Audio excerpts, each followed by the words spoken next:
Greetings to another Healthy Heart. This is a special edition. A Healthy Heart's mission is to encourage people and remind people of their significance, all people, and to guard their spiritual heart.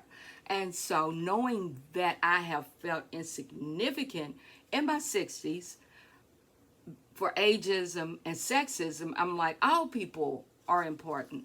And I just wanted to share something that yesterday I watched early in the morning, Bates' Saturday service, Bates Memorial Baptist Church.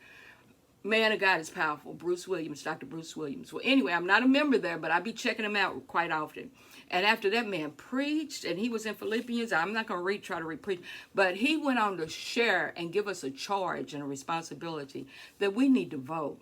And he told us and reminded us about affirmative action, how it was taken away from us, how it was taken out, and the judges, whoever they might be, the conservative, I don't know all that. But anyway, I thought, that's something terrible. And he was saying, you need to vote. You can vote. And I'm thinking, okay, I'm going to tell my young people, the offsprings, that they got to vote and make a difference, because your vote can make a difference. And our people fought that we might be able to vote. Okay, so here you go. Now I go to GMA, and Mike Pence is on there talking to somebody on something. And let me tell you, the Mike Pence that they were like, hang Pence, the Mike Pence that, well, anywho, I ain't even into all that. But he, went on to share he was a Christian and what his beliefs are. And then he gave his justification or explanation about why we don't need affirmative action. And I'm thinking, boy, you don't even have a clue. Not trying to talk about it, but I'm like, you don't even have a clue. But then, let me tell you what he said. He said there's only one exclusion to affirmative action. It's for the military. And I thought, surely you jest. So it's okay to put us in the front of the line to kill us, or make a special spot for minorities to be killed, but not to be educated. I'm like, surely you jest. Bless your little heart. So then, from there, I started reminiscing about some stuff. Honey child, when I was maybe 5, 6 years old, whatever, I was with my mother, and we were at the Top Value Stamp Place. And at the Top Value Stamp Place, we were redeeming these stamps, and this little girl looked at me and pointed at me. She said, Mama, what's wrong with her? And so Mama took me, I remember, she took me around another aisle. And so we knew how to act. We didn't be asking all these questions when you in public. So when we got home, we walked back home to the projects, College Court. I said, Mama, what's wrong with me? She said, baby, ain't nothing wrong with you. You are beautiful. They only have one shade, but we have a lot of shades. We have beautiful colors. So no, baby, you are beautiful. Nothing's wrong with you. Now I found out this year, I was 68, that my grandmother was biracial. I didn't even know that because she was deceased before I was born. So anywho, I'm thinking, now I know how Mama could just move through some things because she couldn't hate her roots. But she made me aware that I had it going on. And I realized at that age too, I think I was still in the project, so we just moved out, where were some places we couldn't go, but Mom and Daddy never really explained it. We can go over there, but we would go to the drive-in and we would do other things. And I think I was colored when I was born. And so then in the 60s, I think I was a Negro. I can't keep up. I just know I'm beautifully created. But anywho, I was a Negro, and my sister, who's older, they was out there protesting. I didn't understand, and Daddy and them was scared. They were protesting and black and proud, say it loud. And I started, I'm black and proud. I'm saying it loud. And then I think we became black. And, okay. So around that time also, I went to this school, and it was a little white boy. I knew what white was. They just had one complexion. And this little white boy tried to touch my back end. And so back then I probably had flavor. So then on the way home, walking home, he tried to kick me. Honey, I stepped around, grabbed that leg. You could feel something when you feel something.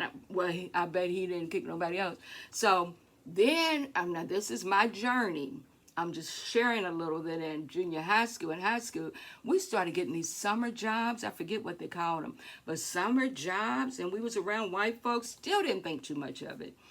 Not too much. And then went to mail, and there was white people there, because mom and them didn't make a big to-do. Now, I knew my sister was, black and I'm proud, say it loud. But I'm just like, hoo, hoo, hoo, hoo.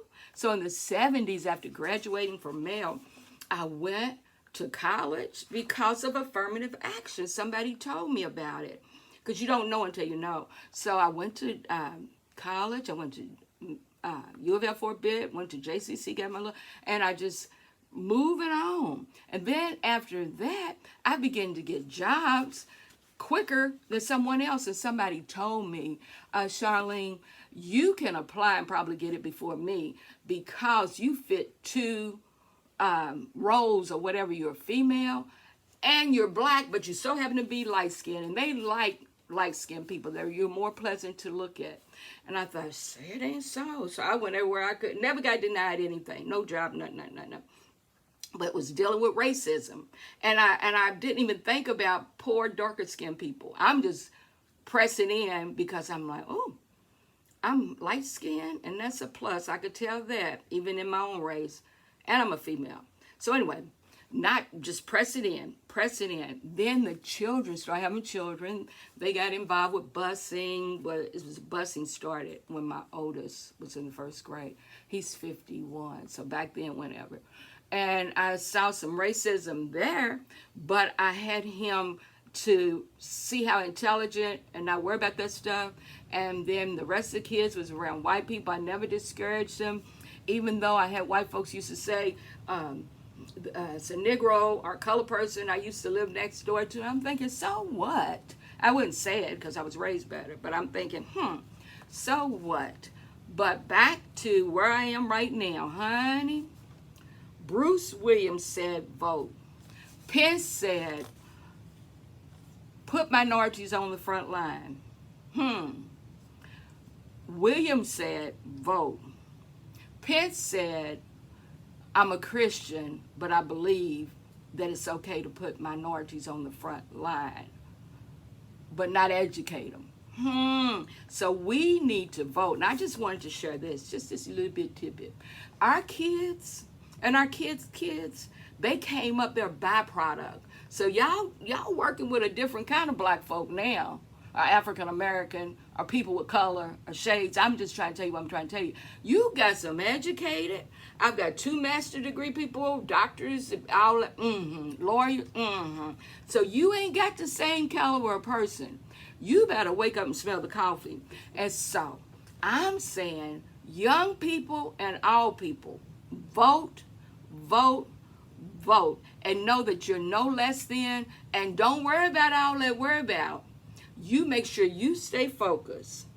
And I thought, now how did this happen? Because we slept and let some people in office that we probably, I know we shouldn't have. So wake up, my sister. Wake up, my brother. Get your kids out there to vote. Let them study. Because we paid, mama and them paid. Because granddaddy had a cross. And her daddy, white people, cross, Ku Klux Klan. So we've come a long way, like Virginia said. We've come a long way, baby. I ain't smoking. But I'm saying, don't go backwards. Don't sleep. Wake up. And that's my vent. And you can't take nothing from me that God has given. And babies, don't mess around and get saved. That's but that's another story for another time. So that's my vent, and that's my encouragement, to please encourage these people to vote. All right, ta-ta from Cha-Cha.